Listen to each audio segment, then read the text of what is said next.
តើបងប្អូនយើងបន្តការស្វែងយល់អំពីច្បាប់អន្តរជាតិយើងបន្តទៀតដើម្បីយកមកអនុវត្តក្នុងករណីឬក៏បញ្ហាជាក់ស្ដែងបាទនៅពេលណាដែលយើងជួបបញ្ហាជាពិសេសបញ្ហាសង្គ្រាមព្រំដែនឬក៏ទំនាក់ទំនងអន្តរជាតិជាមួយប្រទេសនានាអញ្ចឹងពេលយើងមានបញ្ហាយើងយកគោលការណ៍បាទឬក៏ប្រពៃណីអន្តរជាតិសំខាន់ដែលយើងស្វែងយល់ទីនេះដើម្បីយកទៅអនុវត្តជាក់ស្ដែងអញ្ចឹងនៅក្នុងវគ្គទី1បងប្អូនបានយល់អំពីលក្ខខណ្ឌអំពីគុណសម្បត្តិគុណវិបត្តិហើយក៏ដូចជាគុណតម្លៃនៃមធ្យោបាយ4ក្នុងការបញ្ចប់សង្គ្រាមឬក៏ស្ថានភាពសង្គ្រាមស្ថានភាពចំនួនប្រដាប់អាវុធជាដើមដែលមានដូចជាការចុះចាញ់អនុសញ្ញាផ្អាកសង្គ្រាមបទជបាញ់និងសន្ធិសញ្ញាសន្តិភាពបាទអញ្ចឹងយើងបានដឹងពីខ្លឹមសារគោលបំណងសារៈសំខាន់ហើយនិងអានុភាពនៃនយោបាយទាំង4ខាងលើនេះហើយអញ្ចឹងយើងទៅមើលអំពីការអនុវត្តបាទក្នុងវគ្គទី2នេះគឺមើលអំពីមធ្យោបាយយុទ្ធសាស្ត្រផ្សេងទៀតជាពិសេសមើលអំពីគំរូអ៊ុយក្រែនតើអ៊ុយក្រែនអនុវត្តយ៉ាងណាដើម្បីផ្អាកសង្គ្រាមបញ្ឈប់សង្គ្រាមឬដោះស្រាយបញ្ហាសង្គ្រាមជាពិសេសដើម្បីប្រឈមនឹងការធ្វើសង្គ្រាមការឈ្លានពានរបស់ប្រទេសដែលមានអំណាចមានឥទ្ធិពលធំជាងខ្លួនបាទអញ្ចឹងក្នុងការសិក្សាវិភាគអំពីគំរូអ៊ុយក្រែននេះយើងមើលលើពីរចំណុចសំខាន់ទី1គឺជំរើសអ៊ុយក្រែនតើយើងជំមើលថាក្នុងចំណោមវិធីសាស្ត្រឬមធ្យោបាយទាំង4ដែលយើងបានសិក្សាហ្នឹងតើអ៊ុយក្រែនគាត់រើសមួយណាហើយតើអ៊ុយក្រែនមានយុទ្ធសាស្ត្រអ្វីដើម្បីតបតឬក៏ទប់ទល់ជាពិសេសគឺទប់ទល់ជាមួយនឹងការឈ្លានពាននានាអញ្ចឹងយើងទៅមើលជំរើសរបស់អ៊ុយក្រែនបានជ្រើសរើសការតស៊ូយ៉ាងខ្លាំងដោយមិនទទួលយកវិធីសាស្ត្រទាំង4ខាងលើទេបាទអញ្ចឹងអ៊ុយក្រែនគាត់មានជំរើសរបស់គាត់ផ្សេងទៀតបាទដែលខុសពីគោលការណ៍ឬប្រពៃណីនៃនីតិអន្តរជាតិអញ្ចឹងគឺការតស៊ូយ៉ាងខ្លាំងរបស់អ៊ុយក្រែនហ្នឹងទី1គឺអ៊ុយក្រែនមិនទទួលយកការចុះចាញ់បាទយើងដឹងហើយយើងបានតាមដានព័ត៌មានអន្តរជាតិគឺអ៊ុយក្រែនគាត់មិនទទួលយកការចុះចាញ់ទេទី2គាត់តស៊ូគឺតាមរយៈមិនទទួលយកការព្រមព្រៀងឈប់បាញ់បាទគាត់មិនអង្វររុស្ស៊ីទេអញ្ចឹងបើរុស្ស៊ីបាញ់វិញគាត់បាញ់វិញដែរបាទឲ្យតែមានឱកាសឲ្យតែមានលទ្ធភាពអញ្ចឹងហើយគាត់ប្រឹងដើររកជំនួយផ្សេងបាទទី3គាត់តស៊ូគឺក្នុងន័យថាទទួលយកតែការផ្អាកបាញ់បណ្ដោះអាសន្នបាទគាត់ទទួលយកដែរការផ្អាកបាញ់បាទមធ្យោបាយតាមពិតគាត់មានតែធម្មតាមិនអាចនេះតែមានការសុំពជាខ្លះហើយបាទអញ្ចឹងទី4គាត់តស៊ូគឺតាមរយៈមិនទាន់អាចចរចាសន្តិភាពបានតែកំពុងដំណើរការនេះយើងឃើញហើយមួយរយៈនេះត្រាំហើយនឹងលោកខាងលិចប្រឹងធ្វើបាទប៉ុន្តែត្រូវតែដាក់លក្ខខណ្ឌទៅរុស្ស៊ីសំទោសអ៊ុយក្រែនគាត់ថាអយុត្តិធម៌ចំពោះគាត់ជាដើមនេះហើយដែលយើងត្រូវពិចារណាបាទអ៊ុយក្រែន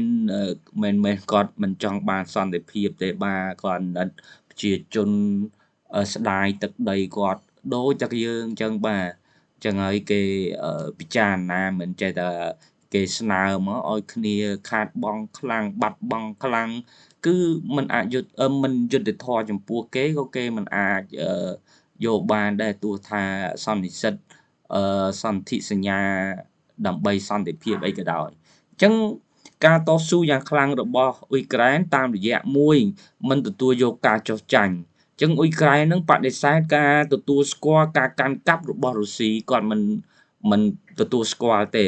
ទីពីរគាត់ធ្លាប់បដិសេធការលះបង់អធិបតេយ្យភាពលើទឹកដីដែលត្រូវបានកាន់កាប់បាទទោះជារុស្ស៊ីវាយដណ្ដើមបានតំបន់ខ្លះក៏ដោយក៏គាត់នៅតែក្រាញរនាលនៅឆ្លើយតបនៅតែរុញច្រានហើយនឹងចាត់វិធានការបាទដណ្ដើមមកវិញតាមតែលទ្ធភាពទីពីរមិនទទួលយកការព្រមព្រៀងឈប់បាញ់បានន័យថាគាត់ធ្លាប់បដិសេធកិច្ចព្រមព្រៀងឈប់បាញ់ដែលនឹងធ្វើឲ្យរុស្ស៊ីកាន់កាប់ទឹកដីអ៊ុយក្រែនជាអចិន្ត្រៃយ៍អញ្ចឹងបើយើងព្រមព្រៀងឈប់បាញ់អញ្ចឹងគេដាក់លក្ខខណ្ឌមកគឺរុស្ស៊ីគាត់ចូលកាន់កាប់ជាអចិន្ត្រៃយ៍អីអញ្ចឹងបាទអញ្ចឹងគាត់មិនទទួលយកទេហើយគាត់បានទាមទារឲ្យរុស្ស៊ីនឹងដកទ័ពពេញលេញត្រឡប់ទៅព្រំដែនបាទមុនឆ្នាំ2014វិញជាដើម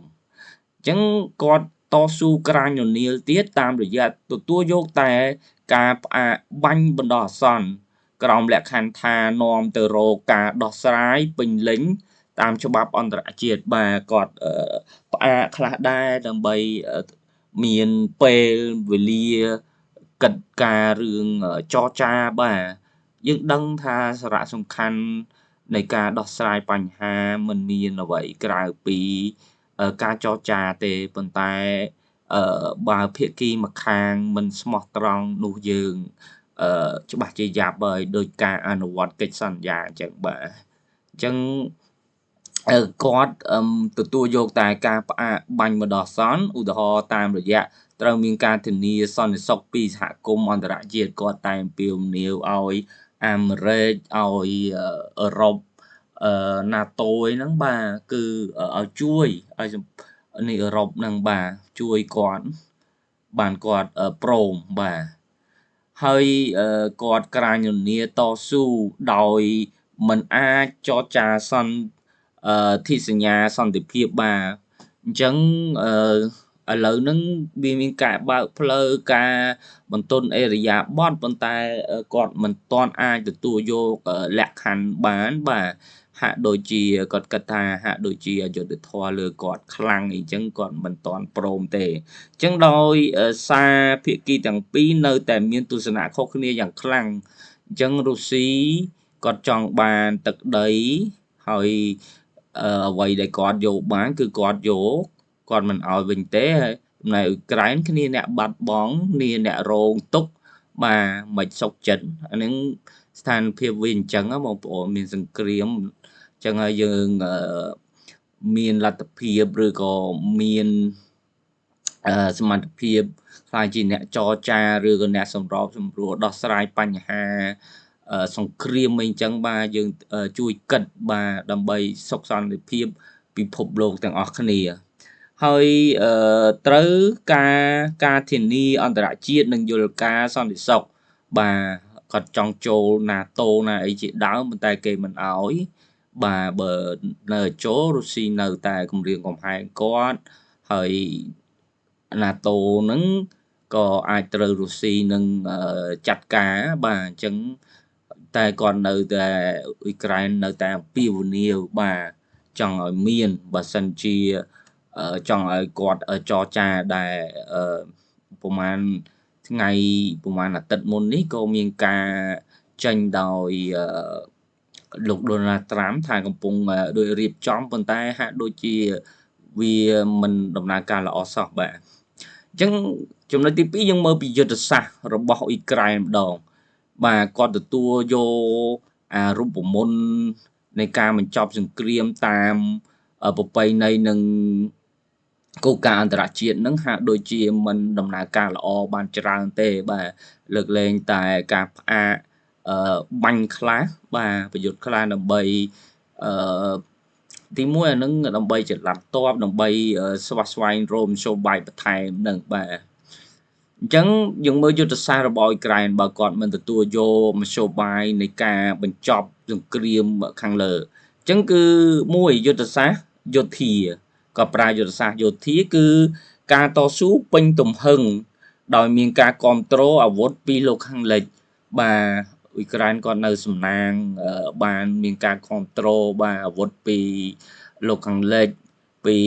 អឺរ៉ុបពីប្រទេសមួយចំនួននៅអឺរ៉ុបជាពិសេសគឺអាមេរិកផងដែរបាទដោយឡែកយើងអត់មានបាទបើយើងមានអានេះក៏យើងត្រូវតែតស៊ូដែរបងប្អូនបាទអឺវីរៈកងទ័ពយើងគាត់ខ្លាំងក្លាហានណាបាទឥ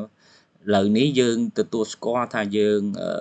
ចាញ់ប្រៀបគេដោយសារគេមានយន្តហោះបាទគឺ S16 ដែលទម្លាក់គ្រាប់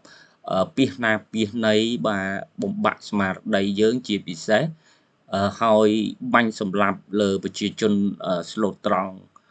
ជាចម្បងនឹងបាទវាគ្មានអីថាអស្ចារ្យពាក់ព័ន្ធជាមួយនឹង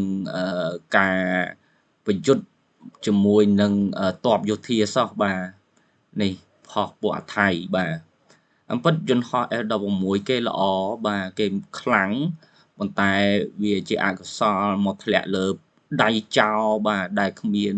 មនុស្សធម៌គ្មានគុណធម៌អញ្ចឹងយុទ្ធសាស្ត្រយោធាទៀតគឺការប្រើប្រាស់យុទ្ធសាស្ត្រទាត់ភ្លើងខ្នាតទូចខ្ញុំមិនយល់ដែរដល់យើងមើលតទៀតបាទចេះមើលអញ្ចឹងយុទ្ធសាស្ត្រយោធាដែរគឺវាយបកតបទៅនឹងការឈ្លានពានបាទយើងឃើញព័ត៌មានផ្សាយគឺអ៊ុយក្រែនគាត់ខំណាស់បាទគឺវាយទប់ទល់ហើយដេញវិញបាទហើយគាត់បានអភិវឌ្ឍនៅវត្ថុឬក៏អាវុធបាទទំនើបខ្លួនឯងមួយចំនួនដែរបាទឧទាហរណ៍ drone អន្តឃាតជាដើមទី2គឺយុទ្ធសាស្ត្រនយោបាយអញ្ចឹងគឺទាមទារការទទួលស្គាល់ពីសហគមន៍អន្តរជាតិបាទអញ្ចឹងគាត់ទៅបានការគ្រប់គ្រងច្រើនប្រទេសជាច្រើនឲ្យតែគាត់ទៅប្រទេសណាអីចឹងលោកខាងលិចហើយអឺរ៉ុបអីហ្នឹងជាពិសេសអឺរ៉ុបហ្នឹងគឺទទួលស្គាល់គាត់បាទហើយកន្លែងនេះនយោបាយរបស់គាត់នៅ UN ក៏ហាក់ដូចជាគ្រប់គ្រងច្រើនបាទសូម្បីកម្ពុជាក៏យើងថ្កោលទោសការឈ្លានពានបាទយើងមិនគ្រប់គ្រងតែការឈ្លានពានពីប្រទេសមហាអំណាចឬប្រទេសអ្នកមានអាវុធធំបាទមកលើប្រទេសទូចតាចទុនខ្សោយឬក៏មិនមានអាវុធខ្នាតធំឥទ្ធិពលយោធាដូចខ្លួនតែជាអកុសលយើងបែរជាមកជួបខ្លួនយើងដោយអាប្រទេសចោលនេះវាគំរាមធ្វើបាបយើងបាទ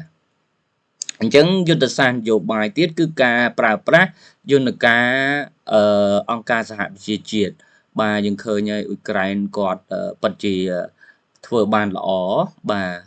សហគមន៍អន្តរជាតិភាគច្រើនគ្រប់គ្រងគាត់បាទហើយដោយសារគេប្រឆាំងនឹងរុស្ស៊ីច្រើនបាទដោយសាររុស្ស៊ីជាប្រទេសកុម្មុយនីសហើយជានិយាយទៅគេគ្រប់គ្រងច្រើនសម្រាប់យើងវិញយើងអាប្រទេសចោលហ្នឹងវាដើរតួវាសម្ដែងថាវាជាប្រទេសល្អអញ្ចឹងហើយភាគច្រើនគឺសហគមន៍អន្តរជាតិគេមិនទាន់មើលឃើញពីគុណតម្លៃរបស់យើងទេបើធៀបនឹងប្រទេសចោលនេះបាទអញ្ចឹងដល់យើងខិតខំប្រឹងប្រែងហើយប្រើប្រាស់យន្តការសហប្រជាជាតិនេះបាទជាការពិតយើងធ្វើច្រើនប៉ុន្តែហាក់ដូចជាមិនទាន់ទទួលបានផលទេគឺទៅតែទទួលបានបន្តិចបន្តួចជាបណ្ដាគឺយឺតណាស់បាទគឺយឺតណាស់បាទនេះមិនមែនតែជាបញ្ហាប្រទេសយើងទេដោយសារប្រទេសជាច្រើនបានចោទអង្គការសហប្រជាជាតិ UN នេះថាគេហៅថាមិនដូចជាមិនមានប្រសិទ្ធភាពណាហើយប្រជុំម្ដងពេលខ្លះគេតម្រូវគេស្នើឲ្យមានថាកំណែតម្រង់ឬទំនើបកម្មអង្គការសហប្រជាជាតិនឹងបាទគាត់ពីមុនធ្វើល្អបានច្រើនធ្វើត្រូវរឿងដល់ពេលឥឡូវហាក់ដូចជាយឺតបាទហើយជួបបញ្ហាហិរញ្ញវត្ថុអីផងអាហ្នឹងវាមិនមែនតែយើងទេប៉ុន្តែរុស្ស៊ីសំទោសអ៊ុយក្រែនបាទឃើញហើយគាត់នៅតែប្រើយន្តការហ្នឹងពីព្រោះអីវាមិនមានអី នេះទេគឺយន្តការច្បាប់អន្តរជាតិនឹងនៅតែបន្តទោះមានប្រសិទ្ធភាពឬយឺតយ៉ាវក៏យើងត្រូវតែចាំបាច់ប្រើវាដែរព្រោះអីបើមិនមានច្បាប់អន្តរជាតិទេស្ថានភាពវាកាន់តែអាក្រក់ជាងនេះទៅទៀតក៏យើងមិនអាចស្មានបានបាទអញ្ចឹងច្បាប់គេបង្កើតមកយ៉ាងណាក៏វាប្រសើរជាងអត់ច្បាប់ដែរបាទអញ្ចឹងយុទ្ធសាស្ត្រនយោបាយផងដែរគឺអ៊ុយក្រែនក៏ទាមទារការដាក់ទណ្ឌកម្មលើរុស្ស៊ីអានេះក៏បានផលច្រើនដែរបាទប្រទេសគ្រប់គ្រងគាត់ជាច្រើនបានដាក់ទណ្ឌកម្មលើរុស្ស៊ីបាទជាពិសេសគឺសហរដ្ឋអាមេរិកហ្នឹងអញ្ចឹងយុទ្ធសាស្ត្រទី3គឺគាត់ប្រើយុទ្ធសាស្ត្រការទូតបាទយុទ្ធសាស្ត្រការទូតគាត់ធ្វើអីខ្លះអញ្ចឹងអ៊ុយក្រែនបានបង្កើនសម្ព័ន្ធភាពជាមួយរដ្ឋខាងលិចជាមួយពួកលោកខាងលិចហ្នឹងបាទចូលរួមកិច្ចប្រជុំសន្តិភាពធំបាទដាក់ចេញគម្រោងសន្តិភាពផ្ទាល់ខ្លួនបាទជាការពិតយើងឃើញប្រធានាធិបតីZelensky គាត់ពិតជាប្រឹងប្រែងមែន